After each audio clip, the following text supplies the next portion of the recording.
ఈ దేశంలో అనేక మంది అనేక సందర్భాల్లో అరెస్ట్ అయిన సందర్భాలు ఉన్నాయి. మీకు నేను గుర్తు చేస్తున్న జయలలిత ఈ రాష్ట్ర ముఖ్యమంత్రిగా, తమిళనాడు ముఖ్యమంత్రిగా ఉంది Jayalalitha. She also powerful lady, ప్రజలు ఎన్నుకున్నటువంటి లేడీ, మాస్ లేడీ. చంద్రబాబు లాగా మ్యానిపులేషన్తో వచ్చినటువంటి నాయకురాలు కాదు స్వర్గీయ జయలలిత. ఆమెను ముఖ్యమంత్రిగా ఉన్నప్పుడే ఈ చట్టం సంఖ్యలు వేసి తీసుకువెళ్ళిందని మనం చేస్తున్నాం.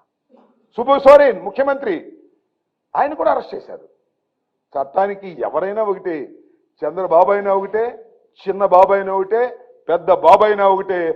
చట్టం నుంచి తప్పించుకోలేవు. చంద్రబాబు గుర్తుపెట్టుకో, నీకు కోటాను కోట్ల రూపాయలు దోచిన సొమ్మున్నా నువ్వు మాత్రం చట్టం నుంచి తప్పించుకోలేవు. శిక్ష పడటం తప్పదు నీకు అనే విషయాన్ని గుర్తుపెట్టుకోమని మనవి చేస్తున్నా.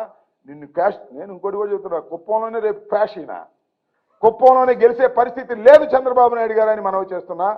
నేరాలు చేసిన 1000 గొడ్డును తిన్న రాబొందు ఒక గాలివానకు తెచ్చిద్దంట. ఒక సామెత ఉంది మాకు. 1000 గొడ్డును తిన్న రాబొందు ఒక్క గాలివానకు తెస్తుందంట.